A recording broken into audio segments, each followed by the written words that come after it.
Avant de prier, je voudrais d'abord parler de l'importance des prières du matin. Je veux que nous comprenions pourquoi nous devrions prier avant de commencer notre journée, car c'est seulement lorsque tu saisis l'importance de la prière matinale que tu peux commencer à la mettre en pratique dans ta propre vie. Toute prière personnelle n'est pas forcément efficace, mais la prière personnelle est récompensée.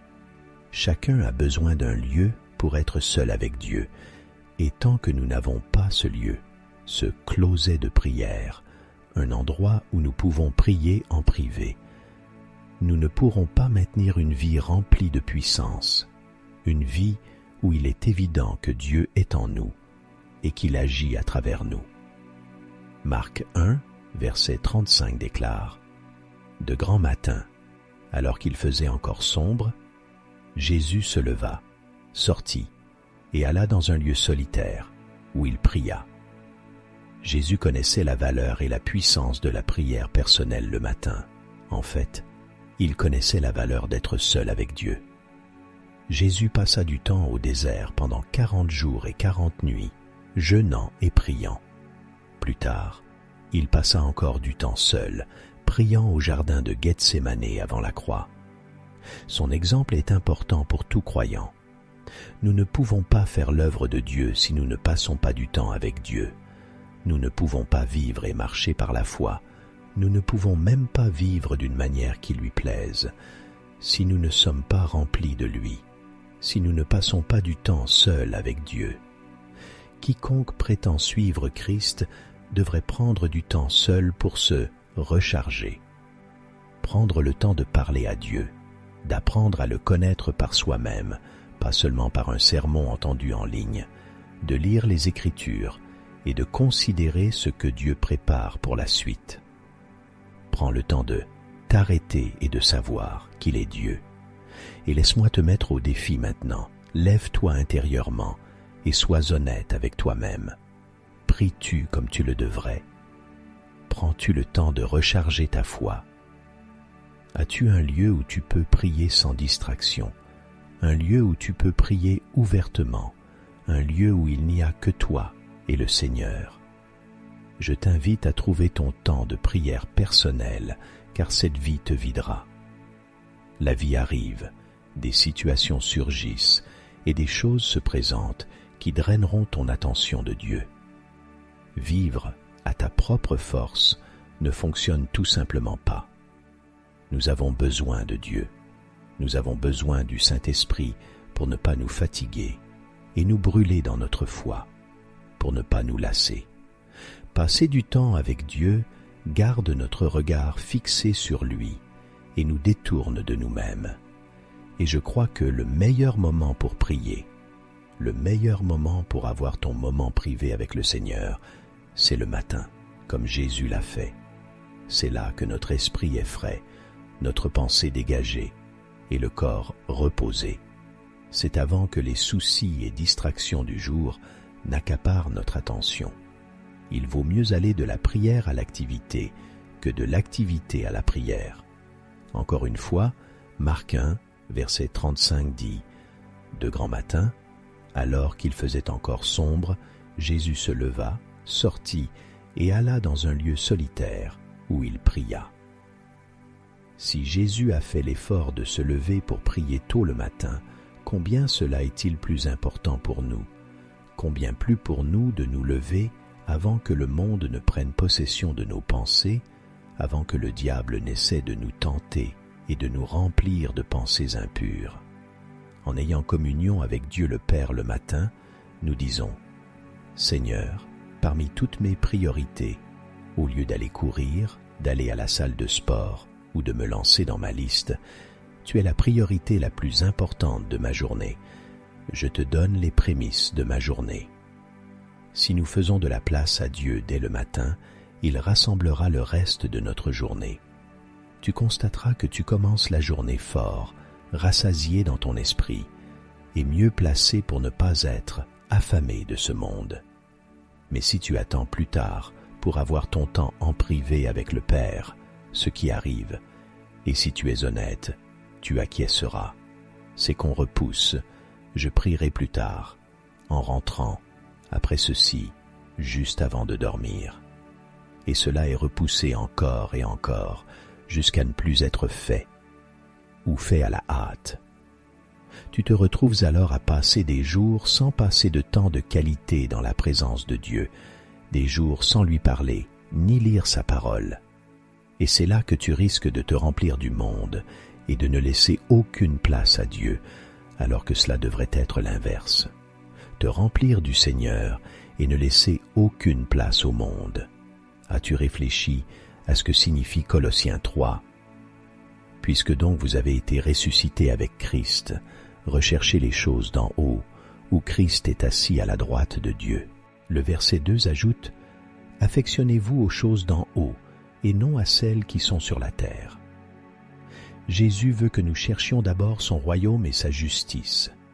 Et cela commence par la façon dont nous réglons notre pensée, nos émotions et notre cœur au premier moment de la journée. Ce à quoi nous pensons, ce sur quoi nous nous attardons, c'est ce que nous devenons. Si nous commençons chaque jour par la communion et la prière, par l'adoration et la louange, nous porterons beaucoup de fruits pour le Seigneur. Jésus se levait avant l'aube parce qu'il voulait éviter les distractions des foules, les événements et les tâches. Nous aussi, nous devrions avoir des rendez-vous fixés avec le Seigneur, que nous ne manquerons pas et que nous ne repousserons pas pour quoi que ce soit d'autre. Ne te laisse pas étouffer par les soucis, les plaisirs ou les obligations de cette vie. Fixe ta pensée aux choses d'en haut. Cela ne veut pas dire négliger tes responsabilités, mais prioriser ton âme et ton esprit, car en un battement de cœur, chacun de nous peut se tenir devant son Créateur, et ses autres priorités, ses tâches, ne signifieront plus rien à cet instant. Ce qui comptera, c'est ta relation avec lui. Lorsque nous nous consacrons au Seigneur et investissons du temps et de l'énergie dans sa parole chaque matin, il restaure notre âme et nous fait marcher dans des sentiers de justice. Mais si nous choisissons d'abandonner notre vie de prière, ce temps privé du matin, plusieurs choses peuvent se produire. Nous cessons de voir les choses et les personnes avec une perspective spirituelle. Notre discernement baisse, nous réagissons à la chair, au lieu de lâcher prise et laisser Dieu agir. Nous affrontons la journée sans être nourris dans notre esprit, laissant plus de place aux choses impies et aux choses du monde. Bien sûr, des défis peuvent encore survenir même si tu pries le matin. Mais la différence, c'est qu'après avoir commencé ta journée dans la prière, tu es capable d'affronter les choses avec une paix qui dépasse l'entendement. Une grâce repose sur toi. Tu gères avec assurance, sachant que tu as un Dieu qui œuvre à travers, en et pour toi. Dieu sait déjà ce que nous affronterons chaque jour avant même que nous ouvrions les yeux. Alors pourquoi ne pas prendre quelques instants pour lui demander son plan, sa direction, sa protection? Psaume 119, verset 147 dit « Je devance l'aurore et je crie au secours, j'espère en ta parole. » L'espérance dans la parole de Dieu nous encourage à persévérer dans la prière. Il vaut mieux prendre un peu de temps sur le sommeil que de ne pas trouver de temps pour prier. Nous avons accès à Dieu à toute heure, et si nos toutes premières pensées au matin sont tournées vers Dieu, il nous gardera sur la bonne fréquence toute la journée, une fréquence où nous entendons sa voix et sommes conduits par son esprit. Alors écoute, nos premières pensées devraient être des pensées de dévotion, et nos premières actions, celles qui reconnaissent Dieu, sa bonté et sa miséricorde. Des actions de prière privée, comme Marc 1, verset 35 les décrit. De grand matin, alors qu'il faisait encore sombre, Jésus se leva, sortit et alla dans un lieu solitaire où il pria. Tels devraient être nos premiers gestes, à l'image de notre Maître. Fais un engagement. Commence chaque journée avec Dieu. Commence chaque journée par la prière. Prions maintenant. Seigneur, je place aujourd'hui en entre tes mains.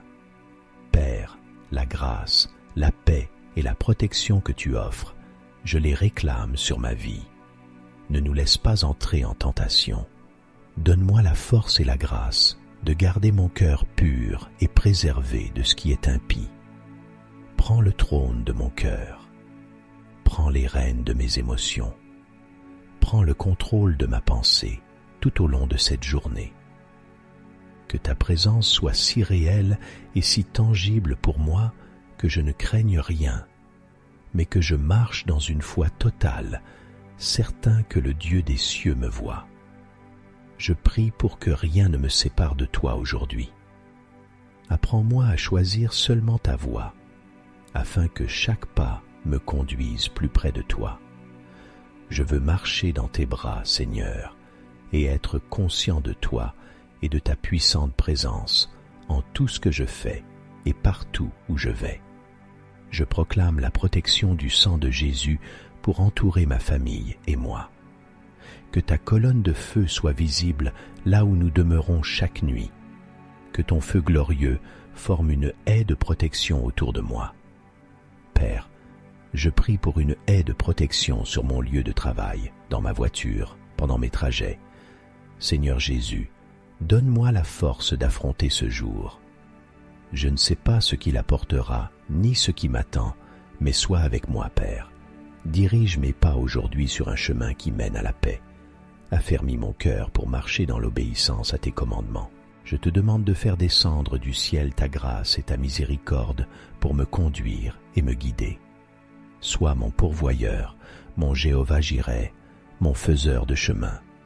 Seigneur, sois ma tour forte, mon protecteur et mon maître. Je te demande d'apporter la paix dans mon esprit et au-dedans de moi, Seigneur, dans mon cœur. Père, j'ai foi que tu fais concourir toutes choses à mon bien. Veux-tu faire taire toute voix de confusion de l'ennemi? Car tu es un Dieu qui nous aime, et même lorsque tu accomplis une bonne œuvre en arrière-plan, même lorsque tu agis d'une manière que je ne vois ni ne comprends, je continuerai à te faire confiance. Je continuerai à croire, parce que tes voies surpassent les nôtres et sont plus élevées que les nôtres. Protège-moi de toute pensée, parole ou action égoïste ou négligente qui ne te glorifie pas. Garde-moi de la distraction ou du découragement que le diable voudrait semer. Préserve-moi de l'influence des détracteurs et des personnes négatives. Père, je me réjouis du don de ce nouveau jour. Que la lumière de ta présence mette le feu à mon cœur, un feu d'amour pour toi, Jésus.